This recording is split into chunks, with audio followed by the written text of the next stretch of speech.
My name is Haley Grant.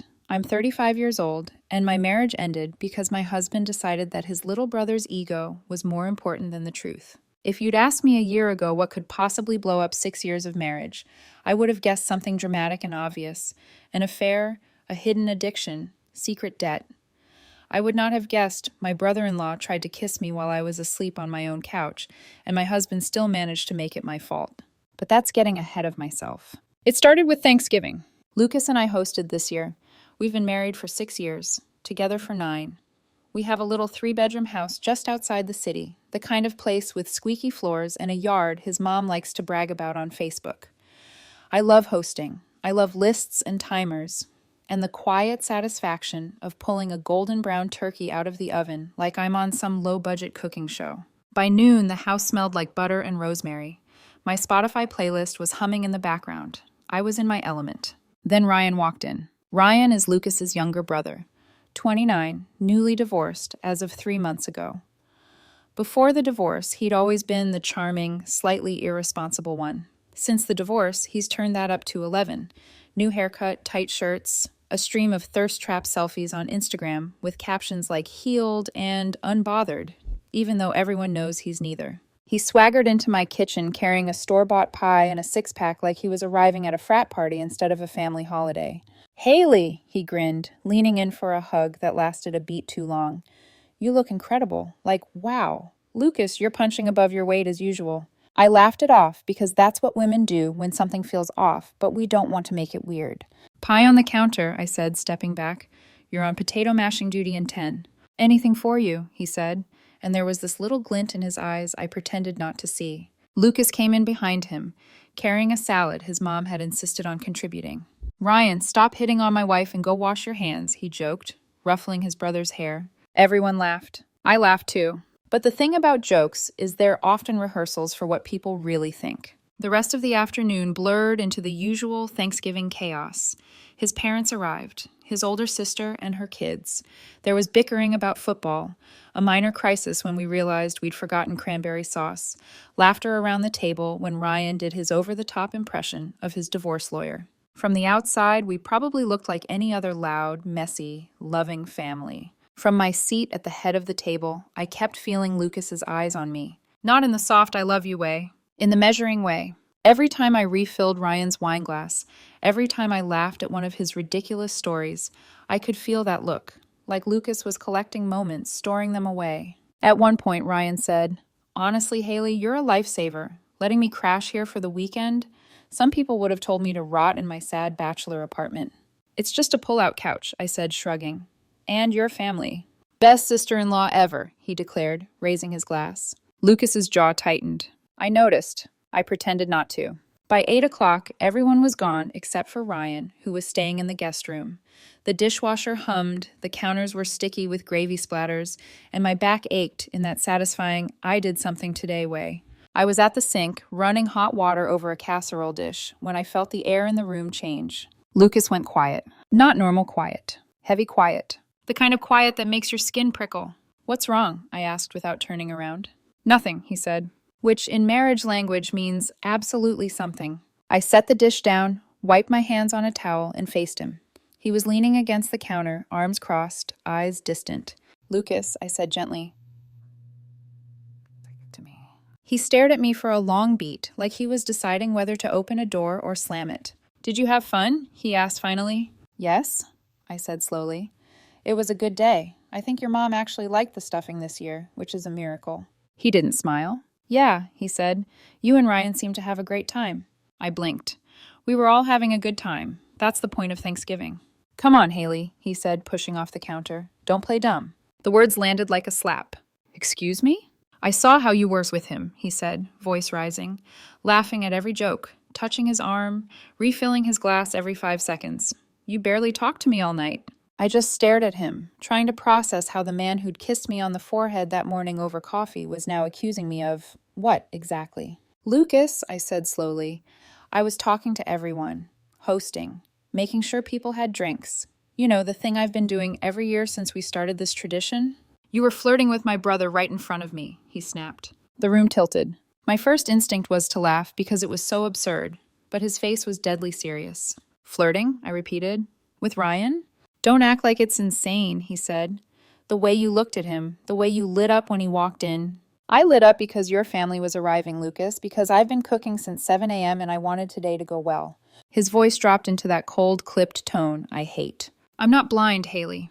Apparently you're not seeing clearly either, I shot back before I could stop myself. His eyes flashed. Behind him, in the corner of the living room, the tiny black lens of the security camera caught my eye. We'd installed it 6 months ago after a string of break-ins on our street. It pointed at the front door and most of the couch area. I suddenly wanted to yank it out of the wall, rip out all the recordings of today, erase every moment he could twist. Ryan didn't even notice anything, I said, grasping for reason. Nobody did, because there was nothing to notice. He's not going to say anything, Lucas scoffed. He worships you. He's always thought you were too good for me. That's not my fault, I said. And it's not exactly a compliment if that's what you believe, too. We went in circles for 20 minutes. Every normal gesture I'd made that day became suspicious under his microscope. Why did you brush a crumb off his shirt? Because I didn't want gravy on the floor. Why did you stand so close when you were carving the turkey? Because there was nowhere else to stand in our tiny kitchen. Why did you laugh so hard at his joke? Because it was funny and I was exhausted, and sometimes people laugh, Lucas. By the end, my cheeks were hot, my throat tight, and there was this buzzing in my ears that meant I was close to either screaming or crying. Maybe both. You know what? I said finally, my voice shaking. I'm not doing this tonight. Oh, right, he said bitterly. Run away instead of taking responsibility. Responsibility for what? I demanded. For existing in the same room as your brother? For making small talk at the table? I cooked for your whole family. I spent all day trying to make today special, and now I'm the villain because you decided to rewrite the evening in your head. He flinched, just barely. I took a breath that felt like swallowing glass. I'm sleeping on the couch, I said. I'm not getting into bed with someone who just accused me of disrespecting our marriage because I passed the mashed potatoes to his brother. Fine, he said. Maybe you can fantasize about him in peace out here. Low blow. I didn't respond. If I opened my mouth, the wrong words would come out and there'd be no going back. I grabbed a blanket from the hall closet, turned off the kitchen light, and sank onto the couch. My bones felt weighed down, like grief had density. In the dim glow from the street lamp outside, I could see the small green light on the security camera, blinking steadily in the corner. Quiet, indifferent. Recording everything. Our stupid fight. My husband's suspicious eyes. The way I curled in on myself like something wounded. For a second, irrationally, I thought, at least it knows the truth. At least something saw what really happened today. I pulled the blanket over my shoulders, turned my face toward the cushions, and closed my eyes. Somewhere in the house, a floorboard creaked. I told myself it was just the house settling. I had no idea that tiny blinking camera was going to blow my life open. I woke up to someone shaking my shoulder hard enough to jolt my teeth. Haley, get up, we need to talk. For a second, I didn't know where I was. Couch cushion under my cheek, blanket twisted around my legs, faint sunlight leaking around the edges of the blinds. My neck ached from sleeping at a weird angle. Lucas stood over me in sweats and a t-shirt, jaw clenched, eyes already blazing. What time is it? I croaked. 6, he said. Sit up. The way he said it, like a manager about to fire an employee, made my stomach knot. I pushed myself upright, clutching the blanket around me. Can I at least brush my teeth before the interrogation? I tried to joke. He didn't crack a smile. That was when I knew the argument from last night hadn't died in the dark.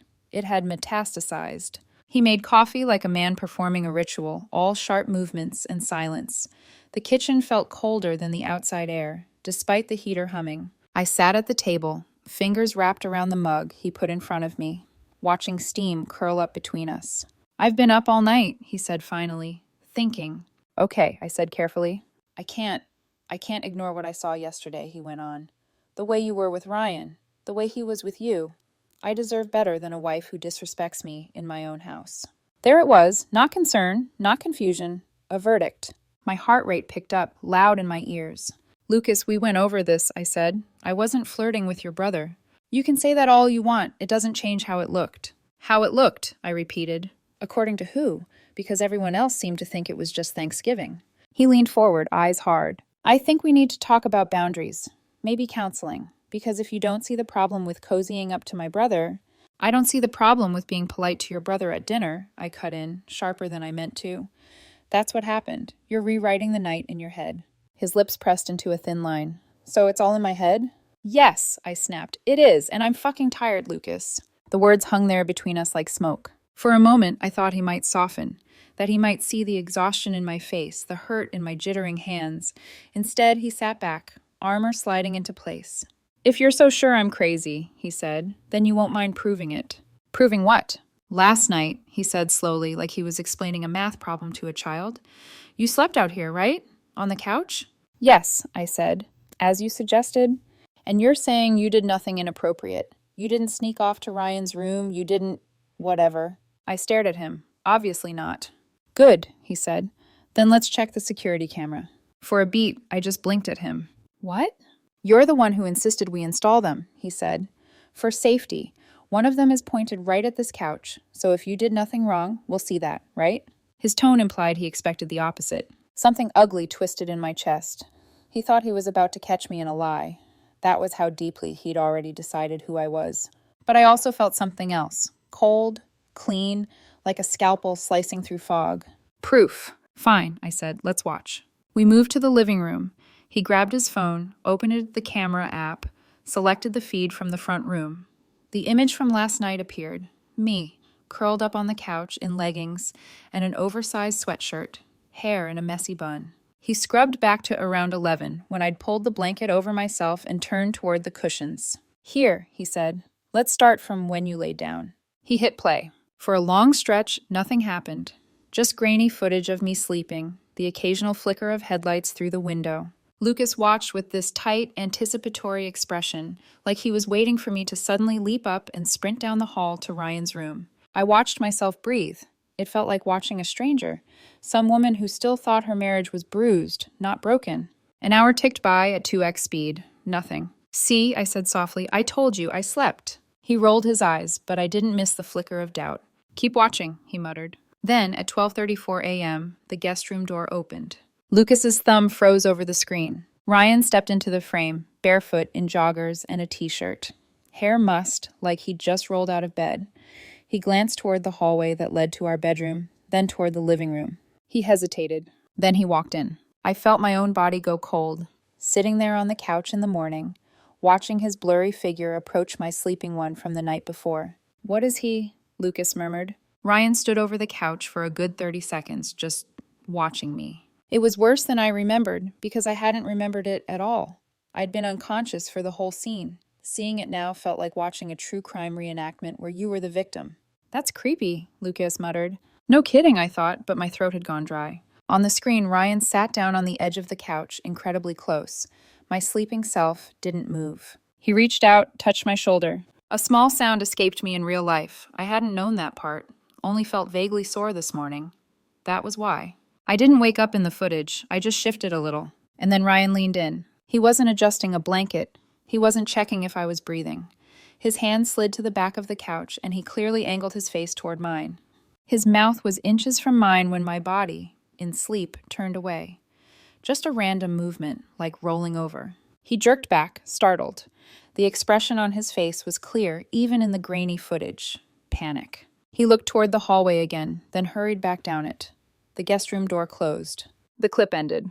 The whole thing had taken maybe 3 minutes. In my chest, something cracked open and bled. The nausea hit second. The feeling of suddenly realizing that last night, while I was vulnerable and alone, someone I thought was family had hovered over me like that. Beside me, Lucas had gone rigid. His knuckles were white around the edges of his phone. What? He breathed. The hell was that? That, I said, and my voice surprised me with how steady it was your brother trying to kiss me while I was unconscious on our couch. He replayed the last 30 seconds. Then again. Slow motion this time, as if he was looking for some other explanation hidden in the pixels. Each time it was the same, the hesitation at the doorway, the approach, the hand on my shoulder, the lean. There was no ambiguity. If this had been a stranger instead of his brother, we wouldn't have needed words like inappropriate or boundary. We'd be saying assault. My heart was pounding so loudly I could hear it. Lucas, I said, do you want to revise anything you said to me last night? He swallowed, Adam's apple bobbing. When he finally tore his eyes away from the phone, they were wide. I don't understand, he stammered. Why would he do that? A dozen answers flared up. Because he's selfish, because he's hurting and decided to make it everyone else's problem, because he's always liked the way I take care of people and mistook that for an invitation. But they all boiled down to one thing. Because he decided he wanted something he couldn't have, I said, and he thought he could take it while I was asleep. Lucas flinched like I'd slapped him. Don't say it like that. How else am I supposed to say it? I demanded. You spent all last night accusing me of flirting with him, of disrespecting you. You said you weren't blind, yet somehow you completely missed the fact that your brother has been carrying a torch so big he snuck out of the guest room to try to kiss your wife in the middle of the night. Silence. Finally, he stood up abruptly. We need to wake him up, he said. Now. I followed him down the hall, my legs weirdly numb.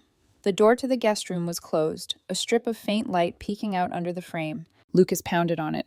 Ryan, open up! There was a groan, then shuffling. The door cracked open, Ryan squinting out at us, hair a mess, eyes puffy. Dude, what time is it? He mumbled. Then he saw my face, and something flickered in his.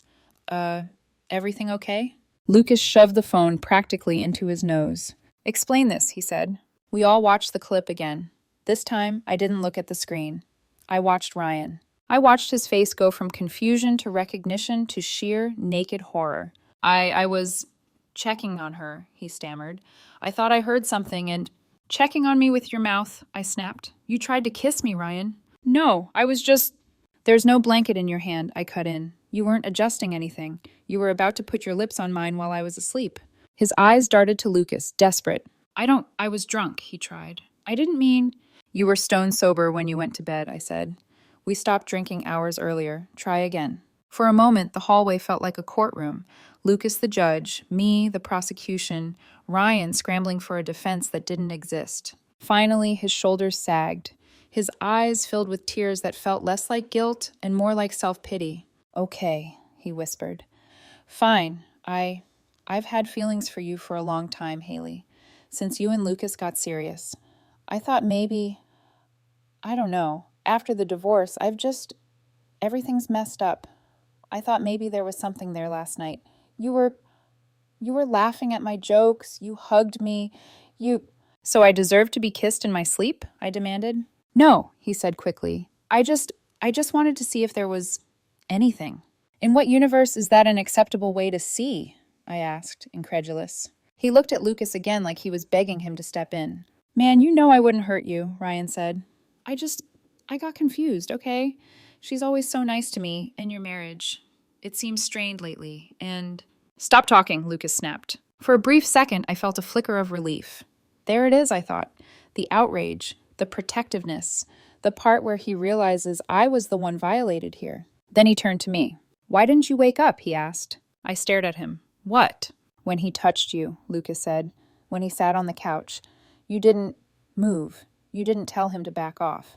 Because I was asleep, I said slowly. The thing you accused me of doing too peacefully last night. You sleep like the dead, but still, he muttered. You didn't sense anything? Lucas, I could feel hysteria bubbling under my words. Are you seriously asking why I didn't consent loudly enough while unconscious? He winced, but he didn't back down. Not fully. I'm not saying it's your fault, he said quickly.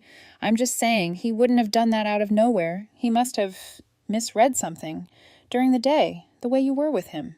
There it was, the crack that became a canyon. He didn't misread me, I said quietly. He took what he wanted in the safest way for him, while I couldn't say no. And you're standing here, watching proof of that, trying to find my part in it, so you don't have to admit your brother did something unforgivable. Lucas opened his mouth, then closed it. Ryan slipped back into the guest room and shut the door, like a coward.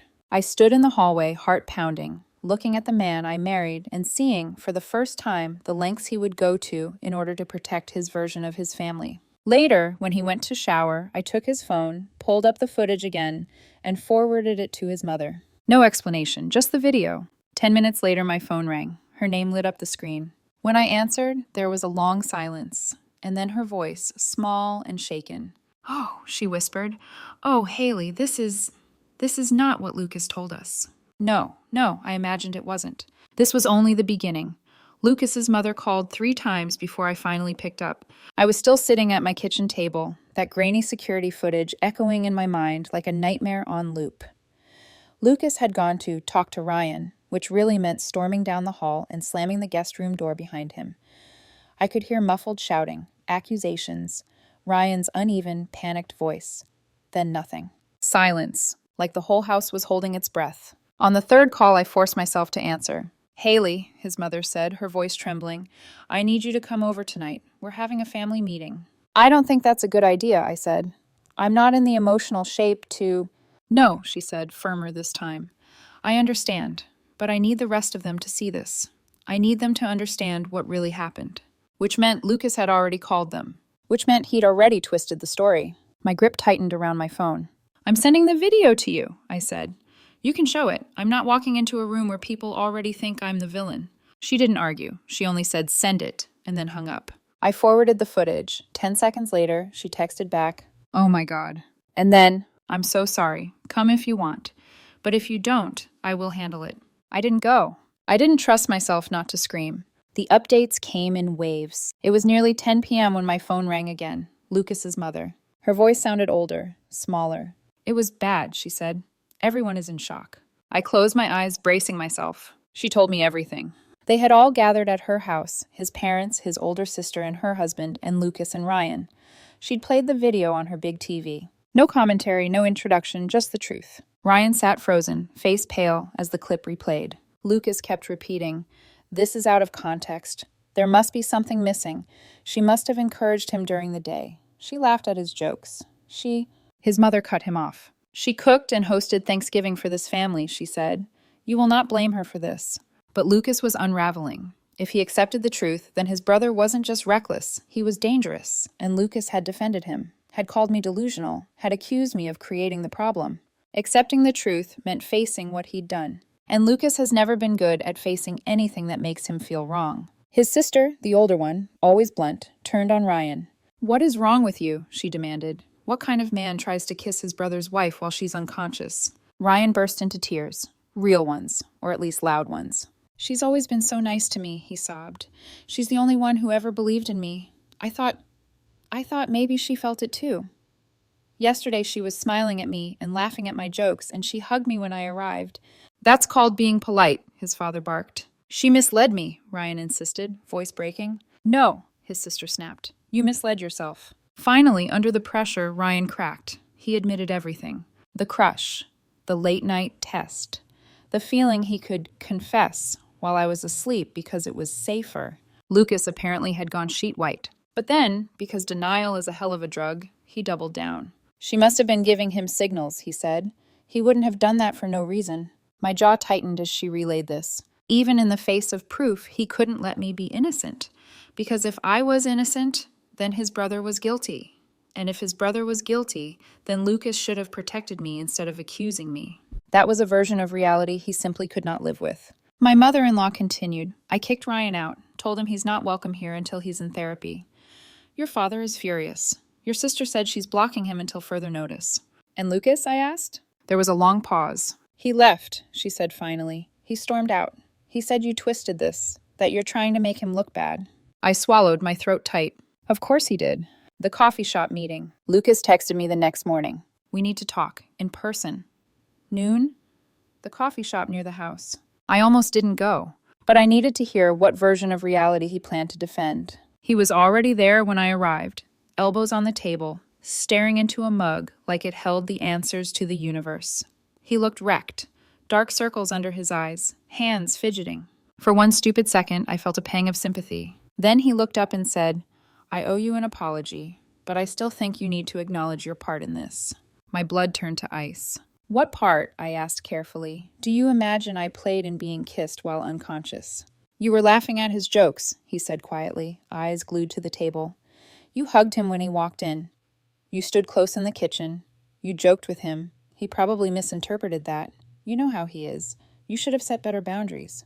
I stared at him, unable to speak. He continued, talking fast now, defensive, unraveling. I mean, look, okay? He's fragile after his divorce. He's lonely. And you're beautiful, Haley. You're warm with everyone. You're kind. And I love that about you. But sometimes, I don't know, you're too kind. And people get the wrong idea. My stomach twisted. He needed me to share the blame. He needed this not to be entirely Ryan's fault. Because Ryan was family. And Lucas's whole identity rested on the idea that his family, chaotic as they were good people. If his brother did something monstrous, then Lucas had married me and failed to protect me. Better to shift a sliver of blame onto me. Better to say I should have set boundaries. Better to believe I somehow invited unconscious contact. I leaned back, the world turning sharp around the edges. Lucas, I said quietly, I did nothing wrong. Nothing. And until you can say that, out loud, without a but, I'm not coming home. His face twisted in frustration. You're being dramatic. Then I'll be dramatic somewhere else, I said, standing. I didn't cry. I didn't yell. I simply walked out. My hands were still shaking as I reached the parking lot. The texts. It started that night. From an unknown number at first, but I knew immediately who it was. Ryan, I'm so sorry. I don't know what came over me. I was drunk. Please don't hate me.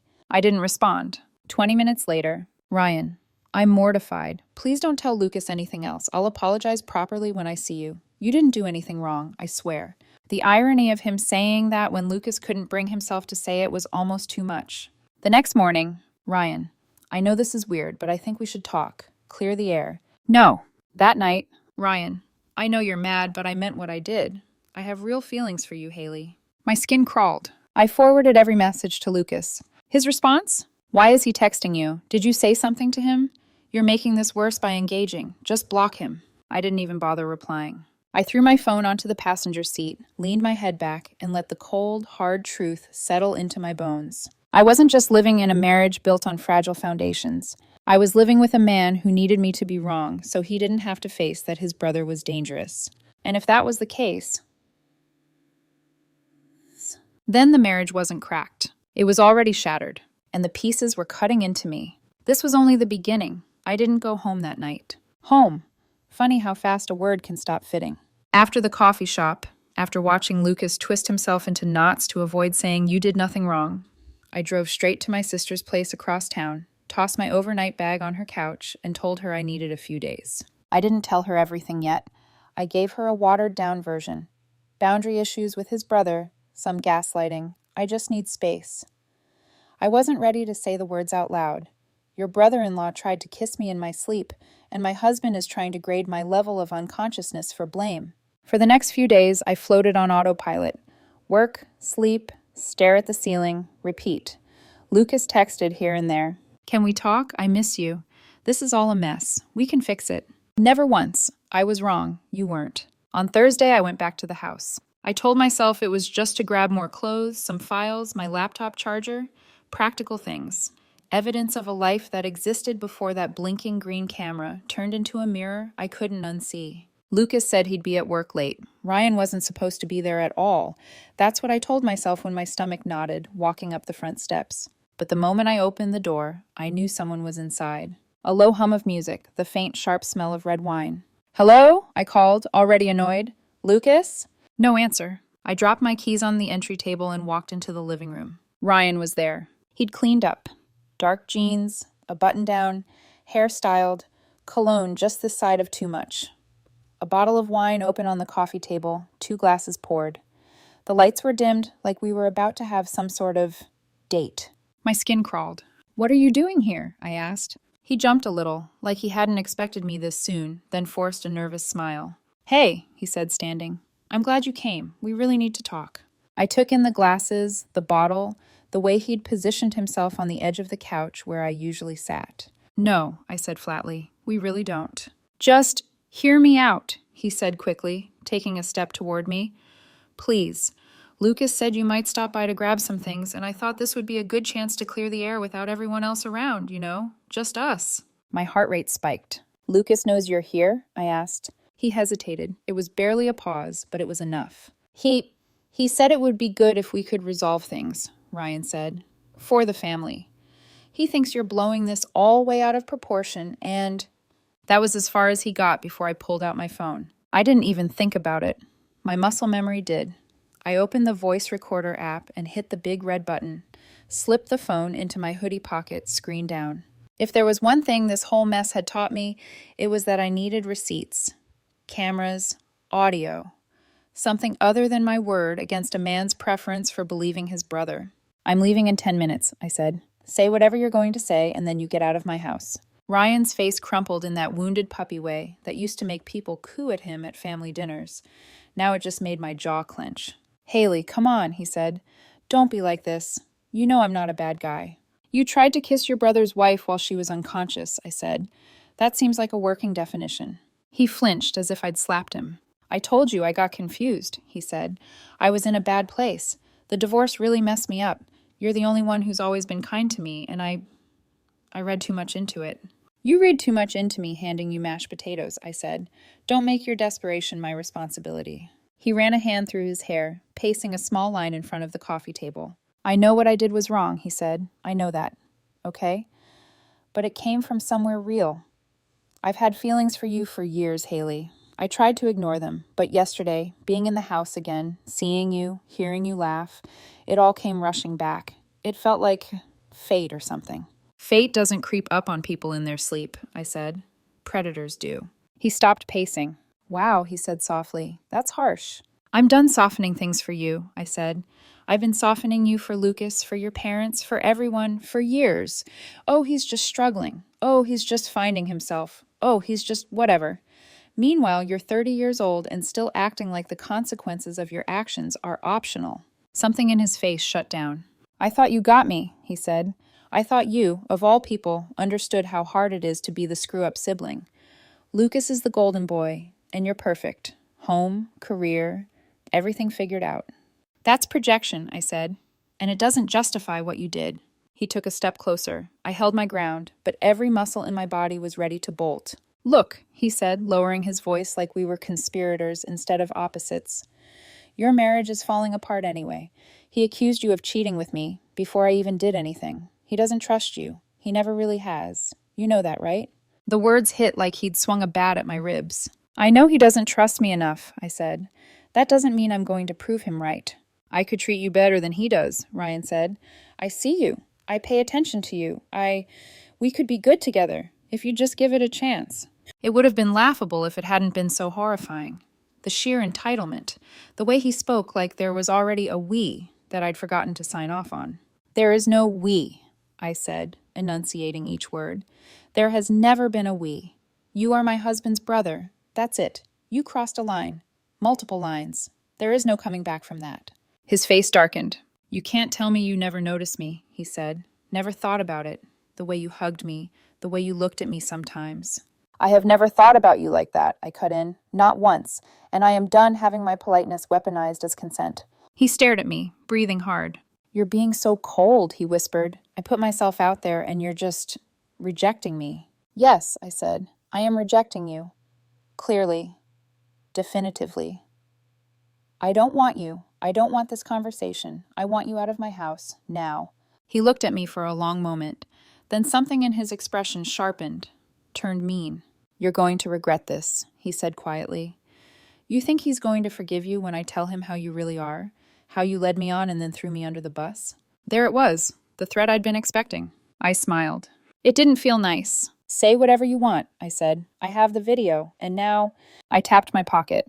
I have this. His eyes flashed. You recorded me? In my house? After what you already did? Of course I did. He sputtered, searching for some legal or moral high ground he simply did not have. This is insane, he said finally. You've changed. No, I said. I just stopped making your comfort more important than my safety. He grabbed his jacket off the armchair, muttering something under his breath that sounded like psycho and manipulative and no wonder he doesn't trust you. I let him have the last word, because the only words that mattered now were already stored on my phone. When the door slammed behind him, I sank onto the couch.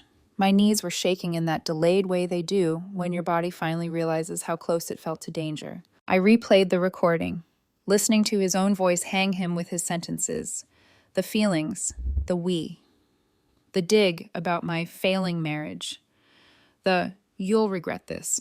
Then I forwarded the file to Lucas. No context, no commentary. Just the truth. His reply came 20 minutes later. Lucas, did you have to be so harsh with him? He's fragile right now. I stared at the screen. That was his takeaway. Not, I'm so sorry you had to deal with him alone. Not, I can't believe he doubled down. Not, I'm going to protect you. Just, did you have to be so harsh? I typed and erased 6 different responses. What I finally sent was, I'm calling a lawyer. 3 dots appeared, disappeared, reappeared. Then, Lucas, you're really going to throw away 6 years over this? I thought of the footage, the accusations, The way he'd searched my sleeping body on a tiny screen for the crime of not waking up in time to stop his brother. I thought of Ryan, standing in my living room like it was his stage, confessing feelings I'd never invited, telling me I'd regret not choosing him. I thought of all the smaller moments over the years, Lucas rewriting arguments, bending the story until he could live with it, until I started to doubt my own memory. Yes, I whispered to the empty room. Then I put my phone down, opened my laptop, and typed into Google. Divorce attorney near me. I didn't feel triumphant. I didn't feel vindicated. I just felt done. Done apologizing for things I hadn't done. Done carrying the weight of two brothers' egos. Done living in a house where my own husband needed me to share blame for being violated. When I finally closed the laptop, the security camera's tiny green light blinked at me from the corner. I looked right at it. Keep watching, I said under my breath. I'm going to need you. When I met with the divorce lawyer the next morning, a woman named Victoria with steel gray hair, an unblinking stare, and the emotional affect of a surgeon, I felt the first sliver of solid ground beneath my feet in weeks. She didn't gasp, she didn't pity, she didn't say, "Oh my God," like everyone else had. She said very calmly, "Do you have the footage?" I handed her my phone. She watched the entire recording, the couch footage, the hallway confrontation, the audio of Ryan's confession, without so much as a raised eyebrow. When she finally looked up, she said, "You're filing today." Her tone didn't ask permission. It stated necessity. I signed the preliminary paperwork right then. Walking out of her office, I felt something I hadn't felt in a long time. Not hope, not peace, just clarity, like someone had wiped condensation off a window and I could finally see the shape of my own life. Lucas's reaction. Lucas did not take clarity well. That afternoon, he showed up at my sister's apartment. He pounded on the door like the world owed him an audience. My sister cracked it open but blocked him with her body. "Haley doesn't want to talk to you," she said. "I'm her husband," Lucas snapped. "You were," she corrected. He pushed past her, not physically, not violently, but with that entitled, brittle energy men use when they believe the moral high ground automatically belongs to them. "Haley," he said, spotting me on the couch, "we can't do this. We can't throw everything away over a misunderstanding." I didn't stand. "There was no misunderstanding," I said.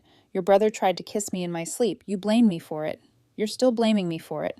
"That's not fair." "You said I needed better boundaries for being unconscious." "I didn't mean it like that." "How did you mean it?" He scrubbed both hands over his face, pacing like a man trapped in a puzzle he couldn't solve. "Look," he said, "I know Ryan messed up. I know that. But he's going through a lot. And you. Maybe you didn't realize how you come across sometimes. You're warm. You're comforting." He misinterpreted that. "And you misinterpreted me laughing at a turkey joke." "That's not the same." "It is," I said. "Because in both cases you believed the worst of me. Not him, me." He shook his head like I was speaking a language he refused to learn. "Please come home," he said. "We can work through this. My mom wants us to try mediation. I'll go to counseling. No," I said softly, "I'm done." His face fell in a way that would have broken me months ago. Now it only hollowed me out further. He left without another word. My sister slid the deadbolt before the door even closed. Ryan escalates. The next day I got a call from work reception. "Hi, Haley. There's someone in the lobby saying he's family." My stomach plummeted. I didn't even need to ask who. I walked downstairs and found Ryan sitting on the lobby couch, holding a Starbucks cup like an olive branch. He stood when he saw me, smiling in this soft, hopeful way that made me feel physically ill. "I brought you a coffee," he said. "Your usual." I didn't take it. "How do you know my usual?" I asked. He blinked, surprised by the tone rather than the question. "I pay attention," he said, "to you." There it was again, the rewritten reality where we were something. "Ryan, you need to leave," I said. He stepped closer, lowering his voice.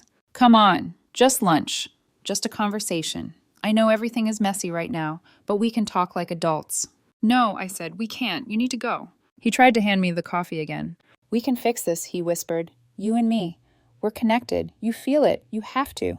"I'm going to ask security to escort you out," I said. His face twisted. "You're just like Lucas," he spat. "You can't see a good thing when it's right in front of you." People were staring now, co-workers watching, reception frozen. Ryan stormed out without another word. I documented the encounter immediately and sent it to Victoria. She filed a note in my case and said if he appeared again, we could request a restraining order. I didn't even feel scared. I felt tired. So tired. Lucas's family implodes. 2 nights later, my phone buzzed with a call from Lucas's mother. I answered only because she had been the lone, sane voice in their house. Her voice was frayed. Haley, I don't know what to do anymore. I sat up straighter. What happened? They're fighting, she said. Your husband and his brother. Not just arguing, fighting, yelling, throwing things. Because of you. A headache pulsed behind my eyes. What are they saying? She sighed, long and trembling. Ryan told Lucas he deserves a chance with you, that since the marriage is ending, it's only fair. Lucas told him he's delusional, that he's been obsessed with you for years. They both said things they shouldn't have. Your father-in-law and I had to separate them. They broke a lamp, and now they're screaming in separate rooms. I closed my eyes. None of this was my fault. But somehow I was the center of it, the unwilling gravitational force pulling two grown men into orbit. I'm sorry, I said quietly. You have nothing to be sorry for, she said fiercely. Nothing. This is them. Their flaws. Their choices. But I thought you should know in case one of them tries to contact you. I thanked her, hung up, and cried for the first time in days. Not for Lucas, and certainly not for Ryan, but for myself. For the years I spent smoothing edges for people who wouldn't lift a finger to soften the world for me. The legal attacks begin. 2 days later, I got served. A thick envelope from Lucas's lawyer. I opened it on my sister's couch, scanning the pages while she hovered behind me. My eyes snagged on phrases like hooks. Request for spousal support. Claim. Wife's emotional entanglement with brother-in-law. Claim. Wife-initiated inappropriate dynamic. Claim. Emotional distress caused by wife's behavior. I laughed. Not a healthy laugh. A brittle, hollow sound that made my sister's eyebrows knit together. He's blaming you, she whispered. Of course he is, I said. Admitting the truth would break him. I forwarded everything to Victoria. Her reply? This is desperation, and it's going to backfire. Prepare for mediation. Mediation day. I wasn't required to attend. Lucas had insisted he would. So naturally, I went too. Victoria walked in beside me like a silent blade. Lucas was already seated on the opposite side of the table with his lawyer, a frantic-looking man in his 40s who sweat like he owed someone money. Lucas didn't look at me. Good, his lawyer began. We're seeking the marital home, which she purchased before the marriage, Victoria cut in. Deed solely in her name. We're seeking half of her retirement, established years before the marriage began. We're seeking $2,000 in monthly spousal support. Victoria leaned back. Based on what legal argument? Lucas's lawyer straightened. Emotional distress caused by her inappropriate relationship with his brother. Victoria smirked. Not smiled. Smirked. Play the audio, she said. I watched Lucas's face drain as Ryan's confession filled the conference room. We have a connection. I've had feelings for you for years. Your marriage is falling apart anyway. You'll regret this. Then she played the footage. The room went dead silent. Lucas's lawyer ran a hand down his face. Right, he muttered. Well, that complicates our position. Victoria tapped her pen once, lightly. We're offering. She keeps the house, her retirement, her car. He keeps his car and his personal belongings. Joint savings split equally. No support. Clean break. Lucas's lawyer leaned toward him, whispering urgently. Lucas stared at the table. Shame, anger, denial. Every storm cloud flickered across his expression. But no acceptance. Never acceptance. Finally, he said, we're not agreeing to that. And mediation ended. The parking lot explosion. I didn't expect to see Ryan ever again. I hope not. I prayed not. Which is exactly why life decided to spit in my face. As I walked with Victoria to her car, a blue sedan pulled up.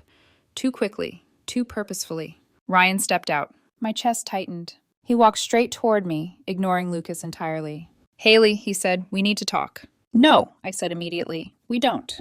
Just 5 minutes. Before I could respond, Lucas exploded. Are you kidding me? He shouted. You followed us here? Ryan rounded on him. This isn't about you. This is between me and her. There is no you and her, Lucas snapped. She's my wife. A wife you accused of cheating, Ryan shouted back. A wife you don't deserve. You never appreciated her. You're delusional, Lucas said. You assaulted her in her sleep. It wasn't. It was, I said sharply, and both of you need to stop. But they were past hearing me. The shouting escalated, years of resentment boiling over. Lucas called him a failure. Ryan called him a coward. Lucas shoved him. Ryan shoved back. Then fists. Actual fists. 2 fully grown men fighting in a lawyer's parking lot. Victoria tugged me backward. We're leaving. By the time we reached her car, someone had already called the police. The arrests. That evening, Lucas's mother called me again. Her voice was barely a whisper. "They've been arrested," she said. "Disorderly conduct. They spent the night in jail." I rubbed a hand over my face, exhausted. "I'm sorry." "No," she said. "This is not on you. They did this. They need to face the consequences." There was a small, heavy silence. "Will you press charges if they ask?" she asked. "No," I said. "I won't do anything. I want nothing to do with any of this anymore." "Good," she said softly. "You deserve peace." That night I changed my number. Gave it only to Victoria, my sister, my boss, 2 friends. That was it. Then I sat on the edge of the bed in my sister's guest room and whispered into the dark. Let this be the breaking point. It already was. But I needed the universe to hear it too. The divorce didn't end in a blaze. It ended in paperwork, which somehow hurt more. I had imagined that when it was finally over, when the signatures dried, when the judge declared the marriage dissolved, some part of me would feel triumphant, strong, vindicated. Instead, when the clerk handed me the stamped decree, all I felt was empty. Not broken, just scraped clean. Like someone had hollowed me out, not to wound me, but to make room for something else. Something better. But first came the final collapse. The courtroom. The morning of the final hearing, the courthouse felt colder than it should. I dressed simply, black slacks, soft blue blouse, hair tied back. Victoria told me to look professional but human. Lucas showed up wearing a suit that hung wrong on him, like he'd borrowed his confidence from someone taller. Ryan sat in the back row. That alone made my stomach tighten. Why he was there, I had no idea, but his presence hovered like a storm cloud waiting to break. When the judge entered, everything felt slow, heavy. Formalities blurred into each other. Names, dates, terms, assets. Then Lucas's lawyer tried one last desperate move. "Your Honor," he said, standing, "we would like to submit that my client has endured significant emotional distress due to the petitioner's inappropriate relationship with his brother." If I had been drinking water, it would have come out my nose. Victoria didn't blink.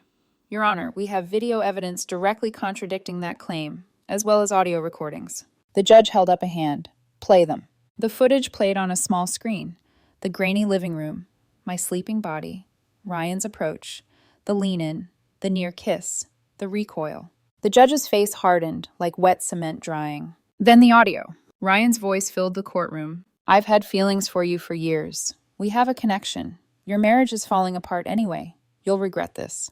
Behind us, someone inhaled sharply, Lucas's mother. The judge paused the recording, looked at Lucas. "So," he said slowly, "your client accused his wife of flirting with his brother. Then video evidence showed the brother attempting to kiss her while she was unconscious.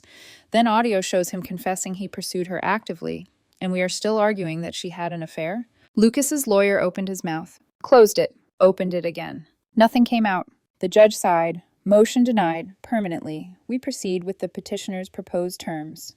The rest took minutes. The house remained mine, my retirement untouched, my car, my belongings, my financial life, all intact. Joint savings split equally, no alimony, no support, a clean break. 30 minutes. That's all it took to dismantle 6 years. When the judge dismissed us, Lucas finally looked at me. Really looked. And for the first time in months, I saw something real in his eyes. Not love, not anger, not denial, just regret. Raw, unequivocal. "Too late," he whispered, "Haley." But I didn't stop walking. Ryan's final attempt. I should have expected it. As I stepped into the hallway outside the courtroom, Ryan appeared beside me like a shadow stepping out of the wall. "Haley," he said, breathless. "Wait." "No," I said instantly. He reached out, not to touch me, just to plead. I need you to know that I meant everything I said. All of it, in another life." I held up a hand so sharply he stopped mid-sentence. "There is no other life where you and I happen," I said. "Not now, not ever. You've burned every bridge, and you nearly burned down your entire family in the process." His face twisted with something like pain, or maybe frustration, or the ego bruise of being rejected. Before he could respond, Lucas came storming up behind him. "Leave her alone," Lucas snapped. "Oh, now you want to defend her?" Ryan shot back. They squared up like they wanted to start round 2 of the parking lot fight. I stepped between them, though not for their sake. "For the last time," I said, voice low, shaking with exhaustion more than rage. "I want nothing from either of you. Not explanations, not apologies, not attention. This chapter is over. Both of you need to stop dragging me into your dysfunction." Lucas opened his mouth, but I cut him off. "We are done, Lucas, completely. Don't call, don't text, Don't follow me. Don't send messages through your mother. Then I turned to Ryan. And you, if you contact me again, I will file a restraining order. Do you understand? For once, he didn't argue. He just nodded. Small, quiet, shrinking. I walked away and didn't look back. The new beginning. I sold the house 2 weeks later. Not because I needed the money, not because I wanted revenge, but because I wanted to exile every piece of the life that made me shrink myself for someone else's comfort. I bought a condo downtown with big windows, clean lines, and light that hit the walls just right at sunrise. I adopted a golden retriever from a local rescue. His name is Baxter. He follows me everywhere, sleeps curled against my legs, greets me at the door with a joy I can feel in my chest. He does not accuse me. He does not rewrite history. He does not ask whom I laugh with or smile at. He just exists beside me with uncomplicated loyalty. Healing comes in strange forms. Sometimes it's a dog. The unexpected conversation. 2 weeks after moving into the condo, I ran into someone I never expected to see again. Ryan's ex-wife. I recognized her in the lumber aisle of a hardware store, eyes tired but warmer than I remembered. She recognized me too. We were both mid-reach for the same carton of wall anchors. "Oh," she said softly. "Hi." We ended up grabbing coffee at the small shop next door, not out of nostalgia, but out of mutual curiosity. It didn't take long before we started comparing stories. She told me how Ryan used to accuse her of flirting with waiters, how he blamed her for his own emotional affairs, how he craved validation like oxygen but turned on anyone who gave it too freely, how she left because he twisted reality until she questioned her own memory. Projection, she said, it runs in his family. When she asked if I regretted leaving, I didn't hesitate. "No," I said, "not anymore." She smiled. "Good, it gets better." The quiet aftermath. Lucas moved in with a friend. Ryan moved 3 states away. The family splintered. Holidays now navigated like a demilitarized zone. His mother sent me an apology card. His sister texts sometimes, carefully, respectfully, as if approaching a feral animal she hopes won't bolt. I haven't blocked them, but I keep the distance. Real healing. Therapy is slow, not dramatic, not revelatory. Just slow, steady untangling of everything I twisted myself into trying to keep a fragile man from collapsing under the weight of truth. Sometimes I wake up reaching for my phone to send Lucas something funny out of habit. Then I remember, he'd find a way to make it my fault. And the urge fades. Not painfully, just quietly, like the last echo of a song I no longer love. Closing thoughts. People keep asking if I feel vindicated. I don't. Vindication requires anger to linger. What I feel is something closer to relief. Relief that the truth came out. Relief that the camera was on. Relief that I trusted myself enough to leave. Relief that I finally realized. If someone needs you to share blame for their own family's chaos, nothing you do will ever be enough. Not love, not patience, not proof. So this is my ending. Not triumphant, not tragic, just clean, like a freshly painted wall waiting to decide what comes next. Baxter nudges my hand as I write this. I scratch behind his ears. He leans his whole weight against my leg, warm and steady. A new life, I think. Not great yet, but okay. And okay, for the first time in a long time, feels like a miracle.